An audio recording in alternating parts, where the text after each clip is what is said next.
Hi, my name is Olivier Girardot. I'm a music composer and a sound designer. Welcome to my YouTube channel.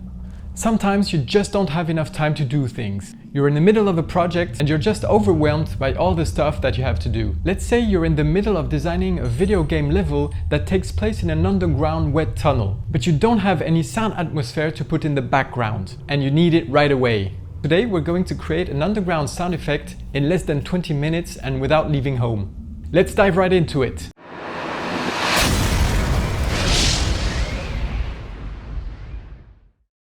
Okay, so the first thing we're going to need is a recording device. I have here my Zoom H4n, which is an awesome and versatile piece of equipment. But you can use whatever you have at your disposal. Some phones have very good recording qualities. So let's go do some recordings. One of the first things you're going to need is water dripping.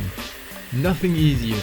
Just fill in a sink or a basin or whatever container with water and start dripping water into it. The next thing you will need is a light wing going through the tunnels. Piece of cake, just do it with your mouth like that.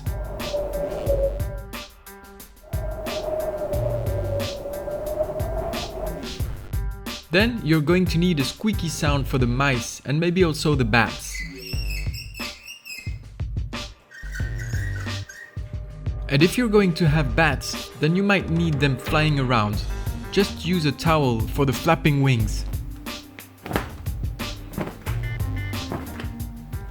Now let's put all these recordings into our DAW and see what we can do with them. Let's listen to what I managed to do with those recordings.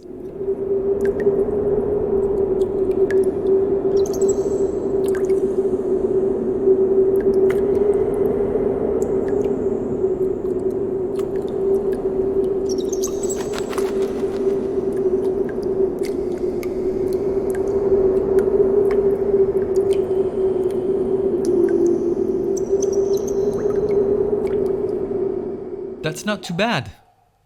So how did I do it? I started with the wind blowing with my mouth sound. Let's listen to the untreated sound again.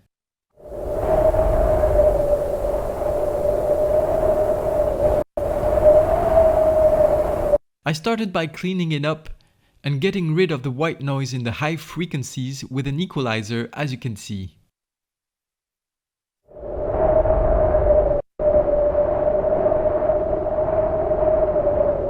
That's a little better. It gives a more muffled sound. I also thought the sound was too high-pitched, so I pitched it down by 8 semitones. Here it sounds more like an underground wind.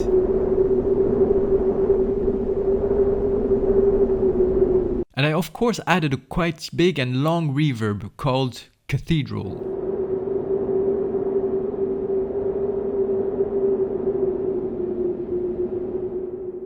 I'm pretty sure you can all find similar reverbs in your DAW.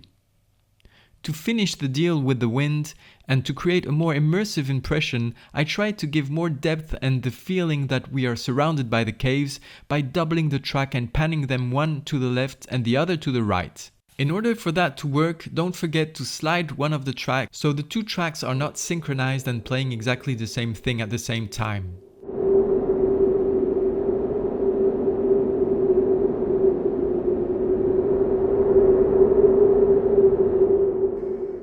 Next step, the water dripping. I used 2 separate recordings again to create a more surround effect.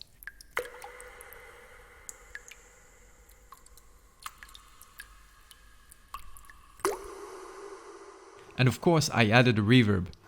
This time I used a very cool tool which is called Replica and is developed by Native Instruments. I like it because it can make really deep and long reverbs that gives the impression that we are in a very deep cavern. Exactly what I needed.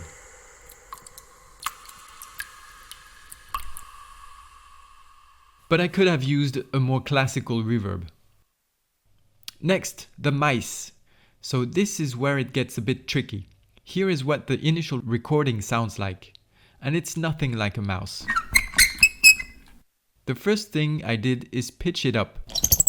Then I took away all the low and mid frequencies, keeping only the higher ones except for the extreme high end in order to preserve our ears from bleeding.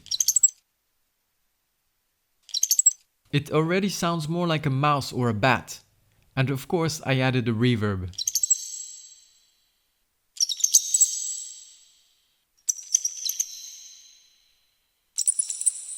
I then played with the panning to place the squeaking mice a little bit everywhere. But in one place I made one of these mice a bat by using our towel recordings.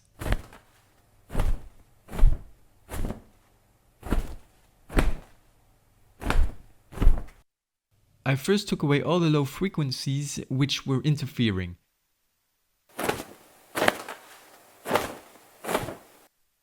Then I pitched them up by 8 semitones and placed them closer together. It almost sounds like a bird at this point. Then I exported this small sequence and placed it in my work session. I pitched it up again and doubled it to make it longer. I played with the volume and the panning automation to give the impression that the bat flies away from left to right. And of course, I added a reverb. Here is how the bat sounds in context.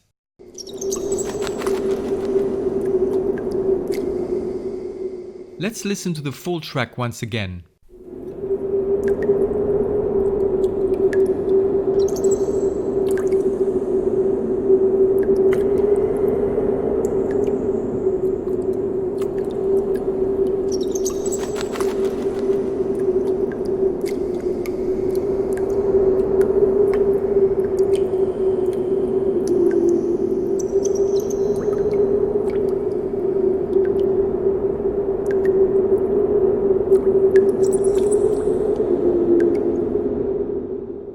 Here you go. I did this underground atmosphere in about 20 minutes and without leaving my home. I hope you like it. As you can see, you can create just about any sound effects just staying at home. But although this underground sound effect that we just created is good enough for a small personal project, for bigger projects you might want to turn to a sound designer like me or to a professional sound bank like mine. Thank you for watching. Don't forget to like this video, put a thumbs up and subscribe to my channel. And also go check out my Patreon page. I will put the link in the description below. Thank you and bye-bye.